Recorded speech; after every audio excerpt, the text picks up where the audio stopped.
Hello dear students, welcome to my classroom. Let's do worksheet number 13 of science that you have to submit on 13th November. 13th November को आपको ये worksheet submit करनी है. Before starting the worksheet, please channel को subscribe ज़रूर कर लें so that आपको आगे की worksheets भी timely मिलती रहे.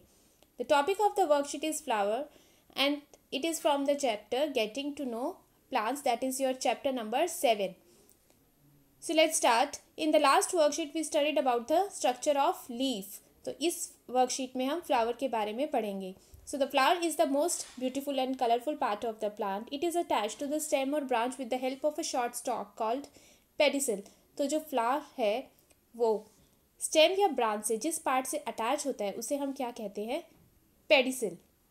That is called the pedicel. A flower has 4 main holes arranged on the stalk. Starting from the base to upwards, a flower has sepals, petals, stamens and pistil और carpels. So, flower जो है उसके 4 parts हैं main. The main parts are sepals. Sepals जो है जो आपको green color की पंखुड़ी नज़र आती हैं flower में, उसे हम क्या कहते हैं? Sepals. These are sepals. Then is the petals. Petals जो है वो पंखुड़ियाँ, जो कलरफुल पंखुड़ी जिसे हम कहते हैं, they are called petals, right. Sepals जो है वो ग्रीन कलर का है, ग्रीन कलर के लीव्स हैं जो फ्लावर के नीचे अटैच होते हैं, और जो पेटल्स हैं वो उनकी कलरफुल पंखुड़ियों को हम कहते हैं. उसके बाद we have stamen. Stamen is the male reproductive part of the plant, जिसको अगर हम यहाँ पे ड्रॉ करके मैं आपको दिखाऊँ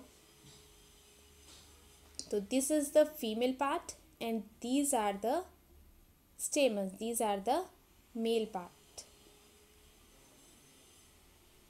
that are attached to the base. और जो ये बेस है इसे हम क्या कहेंगे? Thalamus. This is called the thalamus. So these are stamens, male reproductive part, और जो सेंटर में है वो है female reproductive part, that is called the pistil, और इसका दूसरा नाम है carpel. Now let's do it one by one. First is sepal. Sepals are the green leaf structure protecting the bud. जो बड को प्रोटेक्ट करता है उन लीव्स को हम क्या कह रहे हैं? Sepals. They form the outermost whorl of a flower. तो यहाँ पे आप डायग्राम में भी देख सकते हैं, ये जो ग्रीन कलर के पत्तियाँ आपको नज़र आ रही हैं ये है sepals. Then are the petals. Petals जो है वो कलरफुल हम पंखुड़ियों को कह रहे हैं, are brightly coloured part of a flower. They have a good fragrance. इनकी बहुत अच्छी खुशबू होती है ताकि इंसेक्ट्स को अपनी तरफ अट्रैक्ट कर सके. They form the next whorl from outside. Whorl means ये एक परत बना लेते हैं किसके ऊपर? सेपल्स के ऊपर. सो पिस्टल और carpel. Pistil is the female reproductive part of the plant flower. It consist of ovary, style and stigma. अगर हम पिस्टल की अकेले की डायग्राम बनाए तो ये इस तरह की आपको नज़र आएगी. तो यहाँ पर सबसे ऊपर वाला जो पोर्शन है इसे हम कहेंगे stigma. This is stigma. Then this tube is called the style and this portion is called the ovary. Ovary के अंदर छोटे छोटे स्ट्रक्चर्स प्रेजेंट हैं जिन्हें हम कहते हैं ovules. These are called ovules, right. So this is the female reproductive part pistil, और इस पूरे पार्ट को हम क्या कहेंगे? Pistil. Then is the stamen. Stamen are the male reproductive part of a flower. Each stamen consist of a stalk called filament and a bag like structure at the top called anther having pollen grains. तो इसको अगर हम draw करके दिखाएं तो ये इस तरह का है. This is the male reproductive part of the flower and it is called स्टेमन. स्टेमन का जो अपर पार्ट है, ये जो पार्ट है इसको हम कहेंगे anther. And the lower part of the स्टेमन is called filament. This is called filament, right. And the anther contains the upper part of the flower, जिसे हम एंथर कह रहे हैं. इसके अंदर प्रेजेंट होते हैं पोलन ग्रेन्स. जब वेदर फेवरेबल होगा तो ये एंथर जो है वो बस्ट कर जाता है और इसके अंदर के जो पोलन ग्रेन्स हैं वो इधर उधर बिखर जाते हैं, स्प्रेड कर जाते हैं, या फिर उन पे इंसेक्ट्स आते हैं, बैठते हैं, बटरफ्लाइज या हनी बीज सब बैठती हैं तो उनके जो पैर हैं उनसे ये स्टिक कर जाते हैं और इस तरह से दूसरे फ्लावर्स पे ये पॉलिनेट होते हैं। तो ये हम नेक्स्ट वर्कशीट में भी पढ़ेंगे। So here is the structure of the flower. See, this is the sepals, then there are petals, then anther. There are so many stamens in this flower and then a single pistil. So this is the common flower parts. Function of the flower. Flower is the reproductive part in a plant. Reproductive part है plant का. It has brightly colored petals है इसके पास which attract insect that help in pollination. अगर pollination नहीं होगी तो जो plants है वो आगे reproduce नहीं कर पाएंगे. After being pollinated, the flowers produces seed. और flower ही एक part है ऐसा plant का जो seed produce करता है. So take two different flowers from your surrounding and observe its petals and sepals. Then try to identify its stamen with the help of a picture shown above. Slowly remove petals and stamens from the flower. तो आप दो flowers लेंगे, उनमें उनके petals और sepals observe करेंगे, उसके बाद उनकी जो सेपल्स और पेटल्स हैं उनको हटाएंगे तो आप देखेंगे कि उसमें स्टेमन या फिर स्टेमन एंड कार्पल या तो दोनों ही प्रेजेंट होंगे एक ही फ्लावर में, या फिर ऐसा भी हो सकता है कि जो फ्लावर आपने लिया है उसमें सिर्फ स्टेमन्स हो या फिर सिर्फ पेटल्स हो। तो आपको ये सब ऑब्जर्व करना है और इस टेबल में रिकॉर्ड करना है। एग्जाम्पल के तौर पे आपको यहाँ पे रोज़ दिया गया है, number of sepals and colour यहाँ पे बताया गया है, मैनी पिंक और red. Number of petals 5। Are the sepals join together और सेपरेट। आपने देखना है कि जो सेपल्स हैं वो जॉइन है आपस में या सेपरेट है। देन स्टेमन्स प्रेजेंट है या एब्सेंट है, पिस्टल प्रेजेंट है या एब्सेंट है, तो ये आपने नोटिस करना है। तो आप इसमें से यहाँ पर कोई भी फ्लावर ले सकते हैं। फॉर एग्जांपल आप यहाँ पे हिबिस्कस का फ्लावर ले सकते हैं, हिबिस्कस, राइट। तो हिबिस्कस फ्लावर आपको इजीली मिल जाएगा, वो पिंक, ज़्यादातर पिंक मैजेंटा कलर का होगा।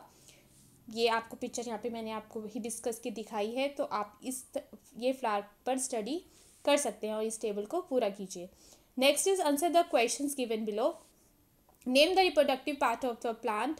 Which part of a flower consists of stamen and anthers? So the name reproductive part of the part of the plant is flower. Flower is the answer. Second is which part of the flower consists of stamen and anthers? कौन से part में stamens और anthers पाए जाते हैं? That is the reproductive part. Reproductive part. Which part of the plant helps in pollination? कौन सा part help कर रहा है पॉलिनेशन में? पेटल्स, क्योंकि वो कलरफुल होते हैं तो इंसेक्ट्स अट्रैक्ट होंगे उनकी तरफ। Name the male and female reproductive part of a flower.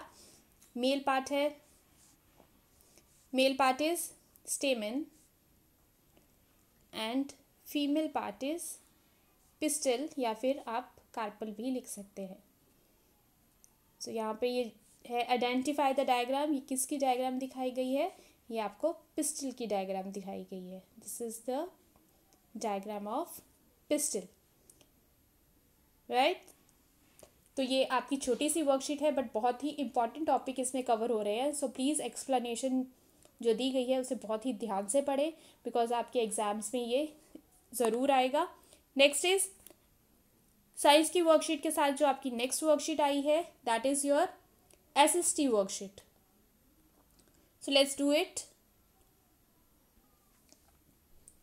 Worksheet number 14 that again you have to submit on 13th November. आपको 13th नवंबर को ये वर्कशीट सबमिट करनी है।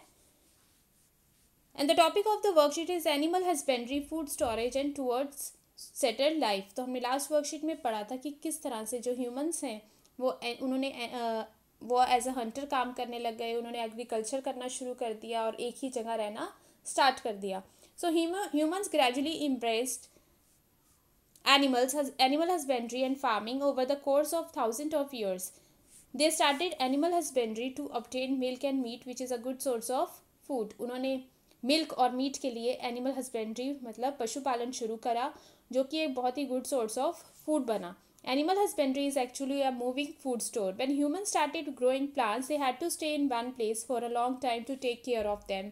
अब जैसे जैसे उन्होंने प्लांट्स को ग्रो करना स्टार्ट किया, तो उसकी केयर करने के लिए, प्लांट्स की केयर करने के लिए, उन्हें पानी देने के लिए, उन्हें एनिमल्स और बर्ड्स को से प्रोटेक्ट करने के लिए उन्हें उसी जगह पर स्टे करना उनका ज़रूरी होता गया. तो इस तरह से जो ह्यूमंस थे वो एक ही जगह उन्होंने रहना शुरू कर दिया, ताकि वो अपनी क्रॉप, अपने प्लांट्स को प्रोटेक्ट कर सके, उनकी केयर कर सके. It was necessary to preserve the grain both as food and seeds. तो ग्रेन्स को प्रिजर्व करना उनके लिए बहुत ज़रूरी हो गया एज अ फूड, और दूसरे वो किस तरह से ग्रेन्स को प्रिजर्व करते थे, क्यों करते थे, सीड्स के लिए. So people had to think about it storage. अब उनको नए नए तरीके उन्हें ढूंढने पड़े जिससे वो अपने ग्रेन्स को स्टोर कर सके. तो archaeologists have found traces of huts and houses at some site, as in Burj home.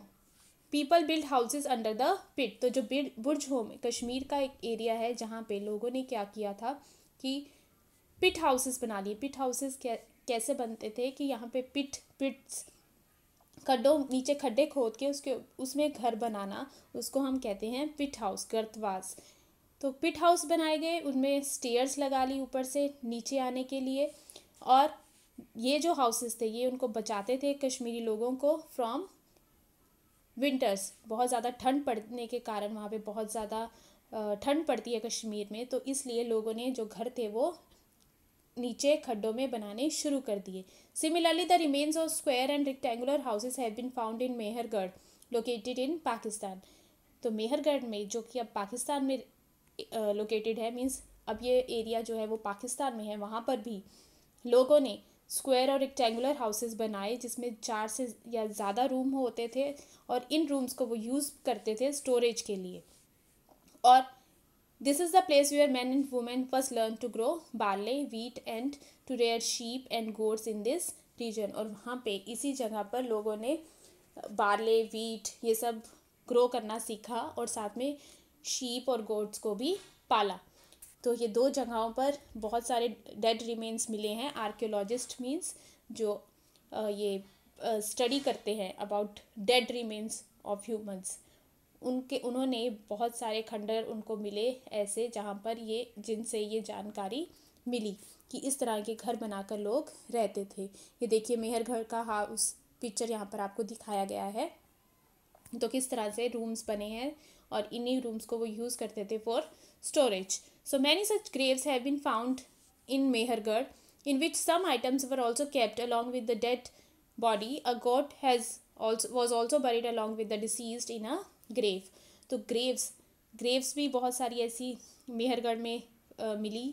Graves मतलब जैसे शमशान घाट में जो ग्रेव्स होती है जहाँ पर डेड बॉडीज़ को दफनाया जाता है, वैसे बहुत सारी ग्रेव्स में देखने को मिला कि बहुत सारी जो बॉडी थी उनके साथ अलग अलग चीज़ें भी दफनाई गई थी. उन्हें हो सकता है कि उस टाइम के लोगों को ये लगता हो कि लाइफ के बाद भी, आफ्टर डेथ भी जो है एक लाइफ है, इसलिए उस इंसान को खाने की ज़रूरत पड़ सकती है या अलग चीज़ों की ज़रूरत पड़ सकती है. तो ऐसी चीज़ों को डेड पर्सन के साथ ही दफना दिया जाता था. तो इस तरह से पुराने इरा में जो लोग हैं वो उन्होंने अब चीज़ों को स्टोर करना और एग्रीकल्चर करना और एनिमल हस्बेंड्री करना स्टार्ट किया. So write your thoughts on why animal husbandry becomes so important for hunter gatherers. तो हमें अपनी थॉट्स बताने हैं कि एनिमल हस्बेंड्री क्यों इम्पॉर्टेंट हो गया था. क्योंकि जो ह्यूमंस हैं उनको समझ आ गया था कि एनिमल्स से ही उन्हें फूड और मिल्क मिल सकता है, तो उन्होंने उनको पालना शुरू कर दिया. तो इसका आंसर आप इस तरह से लिखेंगे. Animal husbandry is actually a moving food store. They started animal husbandry to obtain milk and meat, which is a good source of food. So this is the answer of your first question. Next question is, why did the farmers stay in one place for a long time? Farmers थे, उन्होंने एक जगह पर रहना क्यों शुरू कर दिया, क्यों वो एक ही जगह पर रहने लगे। क्यों उन्होंने शुरू कर दिया, ताकि वो अपने जो प्लांट्स हैं जो उन्होंने ग्रो किए हैं उनको लुक आफ्टर कर सके, उनकी केयर कर सके, उनको प्रॉपर टाइम पे पानी दे सकें। So you have to write it like this.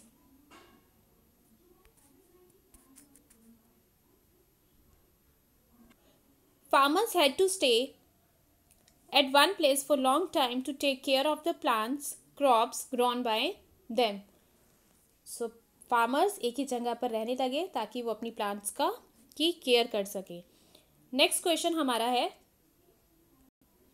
Right the characteristic of residential sites found in Burj home and Mehrgarh. Mehrgarh और बुर्ज होम में जो लोगों ने रेजिडेंशियल साइट्स बनाई थी, जो घर बनाए थे, वो किस तरह के थे, उनके करेक्टरिस्टिक्स हमने यहाँ पर लिखने हैं। In Burzahom people built houses under the pit. उन्होंने पिट के नीचे घर बनाए और there our stairs to get down. तो इन हाउसेस को उन्होंने नाम दिया पिट हाउसेस या गर्तवास। और मेहरगढ़ के जो हाउसेस थे, they were square and rectangular shaped, each house had 4 और मोर रूम्स। 4 से ज़्यादा कमरे हर घर में थे। नेक्स्ट क्वेश्चन हमारा है, ड्रॉ अ पिक्चर ऑफ गर्तवास और पिट हाउस। यहाँ पर हमें एक पिक्चर ड्रॉ करनी है पिट हाउस की। तो पिक्चर ड्रॉ करने के लिए ये मैंने आपके लिए यहाँ पे 2 पिक्चर्स दिखाई हैं। इस तरह की घर वो बनाते थे, इस तरह के घरों को पिट हाउस कहा जाता था। देख सकते हैं आप कि किस तरह से नीचे खड्डों में जाके घर बनाया गया है। This is why it is called pit house. और इसको बनाना आप इस तरह से बना सकते हैं। This is the diagram of Burj Home pit house. So you can see यहाँ पर आपके पास दिखाया गया है that there is a ladder जो कि घर में अंदर जाने के लिए लगाई गई है। There is a ventilation shaft, ventilation tunnel air के लिए। रूफ सपोर्ट पोस्ट, ये रूफ को सपोर्ट देने के लिए यहाँ पर रोड्स लगाई गई हैं। फायर है अंदर क्योंकि ठंड बहुत ज़्यादा होती थी। रिफ्लेक्टर है एंड विंग वॉल है। तो ये डायग्राम आप अपनी नोटबुक में ड्रॉ कर सकते हैं। अगर आपको आपकी बुक्स में से डायग्राम बनानी है तो आप वहाँ से भी बना सकते हैं। So this is your science worksheet and SST worksheet. I hope आपको दोनों वर्कशीट बहुत अच्छे से समझ आई होंगी। सो प्लीज़ चैनल को लाइक, शेयर एंड सब्सक्राइब ज़रूर करें। Thank you.